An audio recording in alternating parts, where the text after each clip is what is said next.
Nós estamos com Edgar Macari, analista do Gartner. Edgar, muito obrigada por aceitar essa nossa entrevista. Boa tarde, Jaqueline. É um prazer estar aqui. Obrigado por me receber. Edgar, nós vamos falar sobre Data e Analytics, que é o assunto do momento, inclusive por conta da evolução de inteligência artificial, né? E a ideia aqui é falar um pouco da importância de se cuidar dos dados, pensando aí nessa grande tendência de uso de inteligência artificial e inteligência artificial generativa. Para a gente começar, eu queria que você contasse para a gente se é possível afirmar que inteligência artificial e IA generativa reacendeu essa preocupação com a qualidade do dado corporativo. Com certeza, com certeza. Essa vem sendo uma das mensagens que a gente vem transmitindo para os clientes do Gartner, que é justamente que nessa era de inteligência artificial, os fundamentos, eles não só seguem importando, como eles seguem sendo mais críticos do que nunca. E que fundamentos são esses? A qualidade de dados, a governança desses dados, questões também ligadas ao fator humano, ligado ao letramento de dados, ou seja, esses fatores eles seguem sendo muito importantes, ou talvez ainda mais importante. E nesse momento agora de um possível ganho de escala nesses insights pela organização através dos dados, acho que muitas organizações já perceberam essa mensagem que, olha, eu tenho uma lição de casa para fazer, ou que talvez deveria ter feito ao longo desses últimos anos. Então, essa realmente certamente reacendeu essa preocupação. Para quem achou que a IA ia ser só um botão que eu ia apertar ali e ia resolver todos os problemas de dados, acho que as organizações já perceberam que não é bem assim. Acho que é importante a gente repassar, então, Edgar, por que não é bem assim? Por que é importante você se preocupar com esses passos anteriores até chegar numa inteligência artificial? Bom, os dados seguem sendo a matéria-prima de tudo, né? E se a gente puder resumir tudo isso, de dados, analítica, inteligência artificial, se a gente puder resumir em uma única palavra, essa palavra é decisão. Os líderes de analytics estão fazendo todo esse imenso trabalho para permitir que as suas organizações tomem boas decisões, melhores decisões. E a matéria-prima disso são exatamente os dados. Se eu tenho bons dados, se eu tenho bons modelos, se eu tenho boas ferramentas, se eu tenho uma boa governança, provavelmente vamos chegar a boas decisões. Então, é o início de tudo. E qual é o grande desafio? Eu imagino que não seja fácil você chegar a essa conclusão de que você tem uma matéria-prima de qualidade. Não, os desafios são alguns. Os desafios, além desses desafios relacionados à qualidade de dados, relativos também a todos esses fundamentos, existe também um desafio humano. Todos os anos, o Gartner realiza algumas pesquisas questionando líderes de analytics pelo mundo todo. Enfim, perguntamos uma série de coisas, empresas de todos os lugares do mundo, de todos os setores, de todos os tamanhos.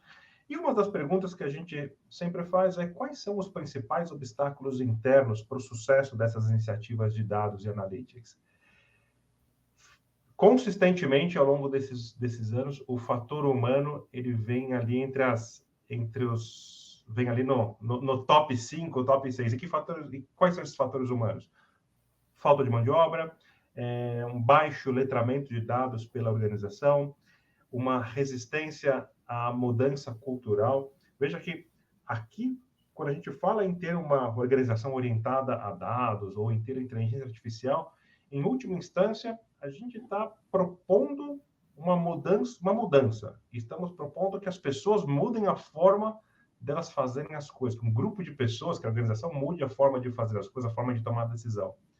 E isso é natural do ser humano. Algumas pessoas vão estar um pouco mais animadas para mudar, outras um pouco reticentes e outras mais resistentes. Então, essa é uma frente de trabalho também muito grande dos líderes de analytics. A gente viu no Summit, Edgar, que as empresas estão começando, fazendo projetos pequenos para adquirir experiência, né?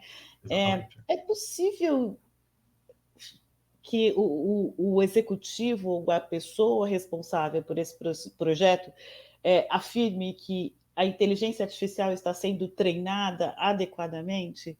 Porque essa é uma discussão que passa pelo legislativo, é uma discussão que passa pelo corpo interno, mas em que momento a pessoa responsável por esse projeto pode afirmar sim, estamos no caminho correto? Essa é uma excelente pergunta. E, dando um passo antes, essa recomendação de começar pequeno, isso é válido para muitas inovações tecnológicas. Primeiro, vamos testar a água em um ambiente um pouco mais controlado, para a gente entender quais são as dificuldades. E, claro, se a gente começar já gerar resultados, a gente mostra resultados logo, já começa a mostrar valor logo para a organização. E se a gente erra rápido, erra barato, e o mais importante, a gente aprende e segue evoluindo. E o principal indicador, se as coisas estão indo na direção correta ou não, isso vale para a inteligência artificial, vale para o mundo mais tradicional de analytics também, é o impacto nos objetivos estratégicos da organização. Se a gente estamos tendo um impacto, o resultado desses modelos de inteligência artificial são realmente relevantes, esse é um bom indicador de que as coisas possivelmente estão indo para o caminho correto e que esses dados estão sendo treinados corretamente. E para esses dados serem treinados corretamente, a gente precisa, claro, de qualidade de dados, mas não só da qualidade desses dados. A gente precisa de dados também diversos, ou seja, dados que expliquem com um certo grau de precisão a amostra, né? Ou seja, toda a realidade. Por exemplo, eu quero fazer um modelo de propensão de vendas, eu quero saber quem podem ser potenciais clientes para um novo produto que nós estamos desenvolvendo. Eu preciso de dados que permeiam as indústrias onde a empresa atua, as regiões onde a empresa atua. Não basta só ter um volume grande de dados, mas dados que sejam representativos. E tem um roteiro, uma receita de bolo que possa ser seguida? Essa é uma boa pergunta também, porque, obviamente, no Gartner a gente tem muitos frames, né? Exato. E a gente tem um frame que é o que a gente vem chamando de pirâmide de valor. Ela vem de uma ferramenta do Gartner de como conectar dados a objetivos de negócios. E eu trabalho muito esse modelo com os clientes com os quais eu falo todos os dias. E o que é essa pirâmide de valor? Quando você olha esse frame assim, ela é um triângulo, na verdade, né? E a ideia é que em cima a gente tenha um dos objetivos estratégicos da organização. E aqui a gente está num nível bastante alto. Ou seja, geralmente o input disso, a entrada disso, é algum ciclo de planejamento estratégico da empresa. Ou seja, o que estamos tentando conquistar? Olha, para esse ano a gente quer aumentar a satisfação dos nossos clientes em 10%, ou então eu quero aumentar as minhas vendas em 20% até o final desse ano, enfim, algo bastante estratégico. E esse modelo ele ajuda a gente a aterrissar um pouco as ideias. Ou seja, uma vez que a gente tem esse modelo, e veja que eu fui bastante específico, os objetivos eles têm que ser específicos, eles têm que ser mensuráveis, eles têm que ser acionáveis, eles têm que ser realísticos, e isso precisa ser oportunos, eu preciso ter a marcação do tempo. Uma vez que a gente tem isso, a gente começa a aterrissar, olha, eu quero aumentar a satisfação dos clientes em 10%. Muito bem, então, aumentar 10% de quanto? Quanto que ela está hoje? Como é que a gente mede? E qual que é esse processo de medir essa satisfação de clientes? Como que eu vou calcular essa métrica? Um Net Promoter Score, ou tem outras métricas aqui? Que campos, a gente chega num nível bastante prescritivo de quais são os campos dentro das nossas bases de dados que a gente vai usar para calcular essas métricas, até a última camada, que são os dados. Que dados que eu preciso? Onde que estão esses dados? E a ideia é que, à medida que a gente monta esses triângulos, essas pirâmides de valor para cada um dos objetivos estratégicos, alguns denominadores em comum vão aparecer. Por exemplo, olha, eu mapeei aqui os 5 objetivos mais estratégicos da minha organização. E eu percebi que, para a maioria deles, eu vou precisar integrar 2 tipos de dados que, olha, hoje eles não se comunicam. Tem um está numa base da nuvem, outro está num sistema legado, ou então, olha, eu vou perceber que eu vou precisar de alguns dados e a gente sabe que essas bases de dados têm problemas de qualidade. Então, é um modelo que vai guiando os nossos clientes desde a parte mais estratégica até os dados, e esse modelo ajuda a identificar algumas iniciativas já no tocante a dados, né? Com relação à integração de dados, qualidade de dados, como que esses dados estão organizados, se estão disponíveis ou não. Ok. Uma outra questão que eu percebi que é muito importante, que vocês frisaram bastante no Summit, foi a questão da governança dos dados. Pelo que entendi, isso garante que você chegou a uma base de dados coesa e coerente e vai manter isso ao longo do tempo, ao longo do projeto e ao longo da operação. É correta essa interpretação? Correto, tem uma série de implicações aqui. Acho que são 6 domínios que a gente geralmente olha, especialmente quando a gente começa a olhar para políticas.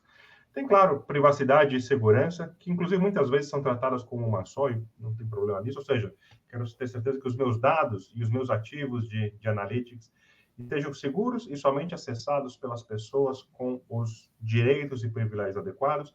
Tem uma questão agora de ética. Na verdade, ela não é uma questão de agora, mas também foi uma questão que agora foi reacendida com a inteligência artificial.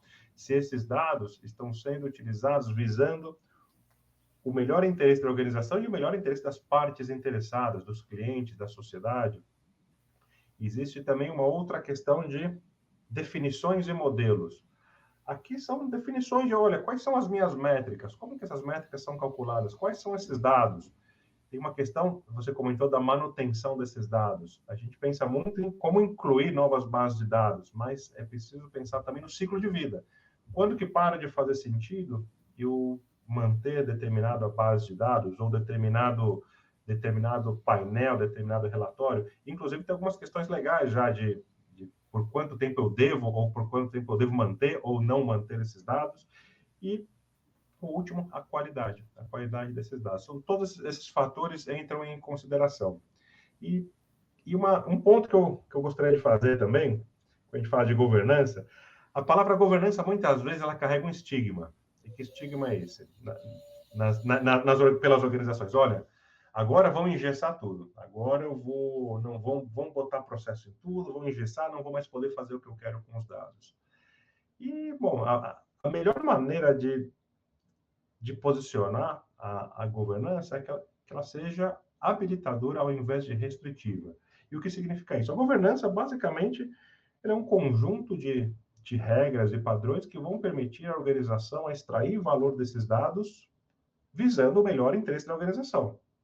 Então, ele é algo que está aí para ajudar e não para restringir. E a forma como a gente posiciona isso dentro das organizações é fundamental, e isso também demanda entender muito bem os objetivos de negócio, entender os processos de cada área, para que a gente tenha justamente regras e padrões que sejam aderentes à operação da organização.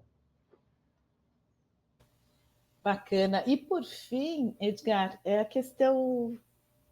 Existe um grande case, ou já existe um grande case de uso de implementação de Data Analytics e inteligência artificial? Olha, tem uma série de cases que estão aparecendo agora no mercado, nas notícias, mas para mim eu digo que os cases mais interessantes são aqueles que têm objetivos bastante claros, ou seja, que resolvem um problema. Muitas vezes a gente vê uma solução fantástica e a gente pensa, poxa, mas para que eu vou usar isso? Eu falo que é igual você estar sentado num carro e não saber para onde dirigir.